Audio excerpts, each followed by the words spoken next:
This is Geeks Keep You Running Season 1, Episode 47. Today is Part 9 of 9 on the CIS framework, and we'll specifically be covering application software security and incident response management. And as always, Geeks Keep You Running is brought to you by the folks at Piedmont Technical Experts, where they keep you running. Hosted by Jonathan Beck. Hello and welcome back to Geeks Keep You Running, brought to you by Piedmont Technical Experts. I'm your host, Jonathan Beck, and today we're wrapping up our deep dive into the CIS framework with Part 9 of 9 focusing on application security and incident response management. Let's get to it with a quick overview of everything that we've covered in this 9-part series. First is a quick recap, the CIS framework. The Center for Internet Security Critical Security Controls, or CIS controls, is a best practices guideline designed to help organizations improve their cyber defense. Now, over the past 8 or so weeks, we've explored these controls in detail. In the next couple slides, we will be doing a quick review on those podcasts. In our second episode on the CIS framework, we talked about inventory management and inventory control of both your hardware and software assets. In Part 3, we covered data protection and secure configuration of assets and software. We introduced the concept of access of least privilege, which basically means giving your users only access to those devices and software applications and data access that they require in order to do their job. In Part 4, we covered account management and access management. We extended the concept of access of least privilege to account management and access management. Basically meaning when an employee is hired, what do they need access to? And the flip side, when an employee leaves, what needs to happen in order to prevent that account from being abused? In Part 5 of our series, we talked about vulnerability scanning, audit log management, and penetration testing. You can't fix a problem if you don't know you have a problem. Sticking your head in the sand is not a good cybersecurity practice. In our sixth video in the series, we covered email and browser defense, malware protection, and data recovery. Basically, in this episode, we talked about the benefits of advanced threat protection, EDR protection, and when all else fails, data recovery. In Part 7 of our series, we covered network infrastructure management and network monitoring and defense. From a management standpoint, we talked about secure configurations for your switches, firewalls, etc. And then on the network monitoring and defense side, we talked about tools for monitoring as well as intrusion prevention and intrusion detection systems. And last week, we talked about security awareness and skills training, as well as service provider management. All the tools in the CIS framework, if you implement them, can still be bypassed by a disgruntled employee or an uneducated employee, and that's where security awareness and skills training comes in. Also, if you work with a service provider, you need to make sure that that service provider is also operating in a secure manner because they have access to your data as well. And now let's dive into the last couple topics that we have to discuss regarding the CIS framework, and we're going to start with application software security. It's all about ensuring the security of your software and applications used by your organization. This involves establishing secure development practices, making sure any software developed in-house is created with security in mind. It also means vetting third-party software, ensuring that any software you purchase or integrate with your systems meets your security standards. And finally, regularly updating and patching applications, keeping software up to date to protect against known vulnerabilities as they are released onto the internet. Application security is crucial because compromised software can be a gateway for cyber criminals to access your sensitive data. Regular security reviews and robust testing can go a long way in mitigating these risks.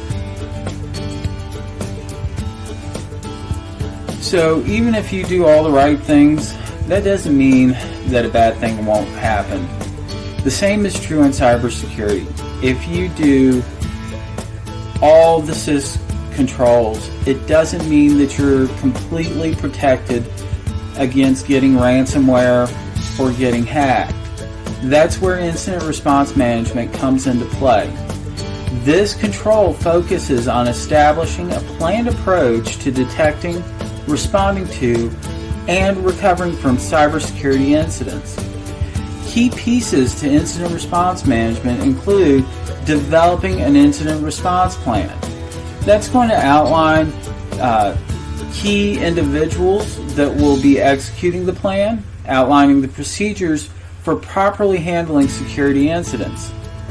Next, you're going to want to regularly test and update your plan. This is to ensure the effectiveness and preparedness. If you have major system changes, like you change an ERP system, you need to make sure your incident response plan reflects that change. The final piece to incident response management is training your staff. They need to make sure your team knows how to recognize and respond to potential threats. Remember, again, it's not about if an incident will occur, but when, and being prepared can significantly reduce the damage and can also speed up recovery. As we wrap up our series on the CIS framework, it's important to recognize that these controls are not just a checklist. They're part of a holistic approach to cybersecurity.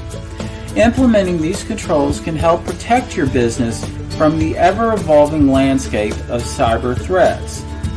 And remember, you don't have to go it alone. Piedmont Technical Experts is here to help businesses navigate these complex waters. We offer tailored IT and cybersecurity solutions and expertise to help keep your business running smoothly and securely. And now it's time for my favorite part of the episode, where we get to answer your questions. Our first question comes from High Point this week. And they ask, can one person be the entire incident response team?